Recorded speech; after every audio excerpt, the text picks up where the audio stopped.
Hello everybody, welcome back to another video. So, with the Edge of Fate coming out, there's lots of crazy um, critical changes happening to the game, and one of them is going to be the way our armor stats interact with our builds. And the one that I think is going to affect PvP the most is going to be the weapon stat, which is mobility right now. And why that's so important is because when you have a high weapon stat, your guns are going to do more damage and have more handling. And what this really is going to mean is that a lot of different breakpoints are going to be messed with and tuned so that a lot of different weapons are going to be better than what they were previously. So another example here, we've got the Sightline survey. This is a 180 RPM hand cannon. Now I believe if you have, I don't exactly know how much weapon stat investment you have to have, but with a high weapon stat investment, which is going to be pretty common during the Edge of Fate, 180 hand cannons are going to be able to consistently 3-tap, and maybe Precision Instrument here will make it so you don't need to invest as much in the weapon stat. But this 180 hand cannon, I think, is going to be pretty valuable in the Edge of Fate or PvP because, again, the weapon stat's going to let this thing 3-tap a little bit more consistently. It can even 3-tap in today's day and age. I believe if there are 5 resilience or less, so basically most hunters, you can just 3-tap with this thing. Precision frame hand cannons or 180s also have a really nice bonus that they get an extra giant chunk of airborne effectiveness. As you can see, base AE at 41. We have no Icarus grip, no extended mag or anything. We're going to pair it with our Lucky Pants and a in-flight compensator mod so we can kind of shoot people in the air with it as well. And we're going to use it with the Chaperone on a Gunslinger. Well, let's get straight in the gameplay, guys. Yeah, let's just jump right in. Alright, so we've got Cauldron here. Now, again, the 3-tap with this thing is not going to be super consistent in today's day and age, unless, of course, you're going up against multiple players, with 5 resilience or less, because that's what lets PI do the 3-tap. But again, in the Edge of Fate with a high weapon stat investment, this thing is going to be absolutely ridiculous. These 180 hand cannons have not really been super good since when? Maybe like since Not Forgotten originally came out. I wasn't even really playing D2 at that point, but I have seen clips of people using that, and it looks absolutely ridiculous. We actually had a, what's it called, a Lumina damage boost. That's why 3-tap there, but... Ooh, headshot that guy didn't quite flinch him off our head, but... The slightest damage boost makes these things really, really strong with a crazy nice TTK. I have this Lumina buff for quite a bit here. But yeah, like, see right there, the 3-tap, not able to quite get. Right over there on the Hunter, we were able to. But the Titan, we were not. So again, it's really just resilience gated at this current moment in time, but not going to be as big of a problem for this weapon when this thing does get the help from the weapon stat. Deal with that guy, a little Chaperone body shot. I'm really hoping they nerf slug shotgun body shot damage in the Edge of Fate, but I'm trying not to keep my hopes too up. Little PI damage boost. This guy actually, with the it's nice he's getting us the Lumina damage boost, but it is kind of messing with the way this weapon would normally perform. But that's okay. It's still cool to, see this weapon 3-tap. Like right there. Actually, did we have a damage boost? I'm not quite sure. I think we're hitting a little too hard to have a damage boost, but I think that's why PI is such a great perk on these things, because again, if there's another one of these that releases in the Edge of Fate, maybe you get everything else enhanced. You probably won't need as much points in the weapon stat if you have a PI 180 hand cannon. There's a bunch of other different weapons that is going to be affecting too. Like, I think the 390, like the Bygones archetype of pulses are also going to be like 2 bursts and stuff, so lots of crazy changes. I'm really hoping a lot of the stuff gets kind of toned down, if it's truly going to work like that during the expansion, because I think that's going to be too big of a shakeup PvP wise.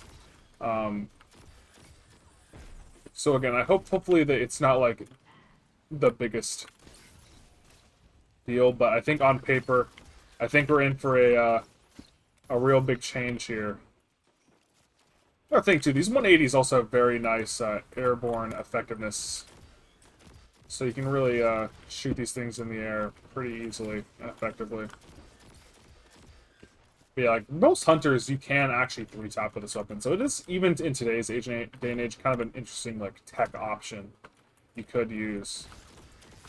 But like up against like a Titan like that, not going to be quite as useful.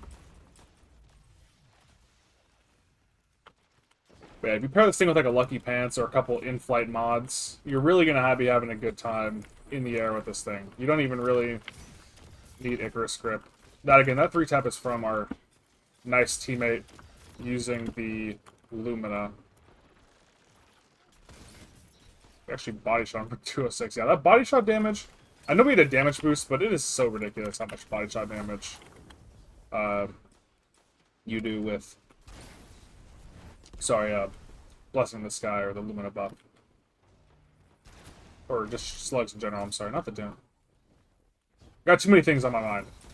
Not thinking straight. But, I mean, it still feels good to shoot even in right now. I think the one thing is it's a recoil. This one's, this particular roll has, like, kind of weird, like, recoil direction. So sometimes you're, like, it'll kick pretty hard to, like, the left or the right. Making it not, like, the easiest weapon to control. And a lot of people aren't used to, like, this recoil pattern with hand cannons, so... definitely takes some time to get used to. But I mean, it does feel at least good to shoot.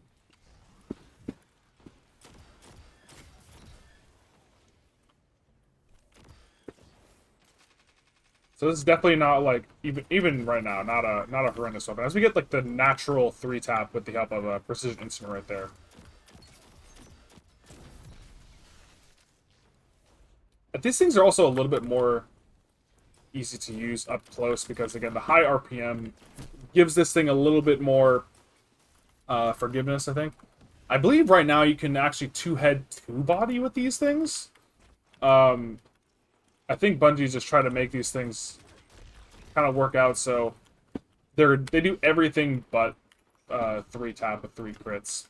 So I think they've tried to give these things a little bit more forgiveness, but it comes to a point where like the raw TTK is just not good enough. If you have to 4-tap somebody. Like right there, that's lightning fast TTK. And that'll be very, very common in the expansion.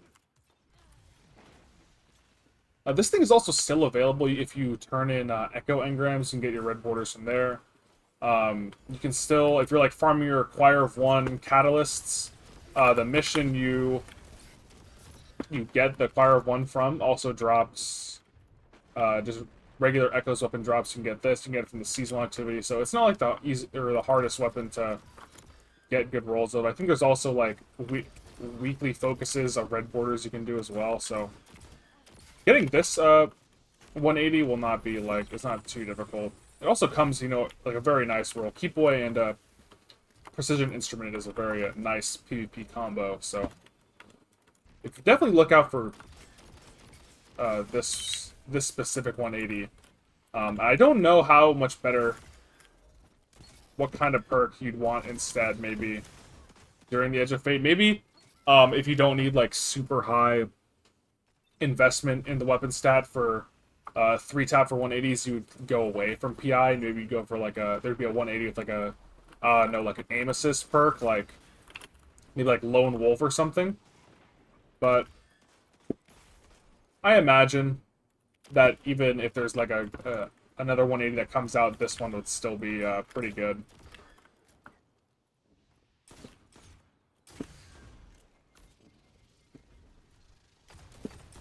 Ooh, bad chaperone name there. But yeah. It also is kind of like a cool origin trait where you can kind of get a little explosions. Not like the most useful one where like, you know, like Suro Synergy or Nadir Focus or any of those ones that just like happen all the time, but it is kind of cool that you can get like some like multi-kill potential with the origin trait.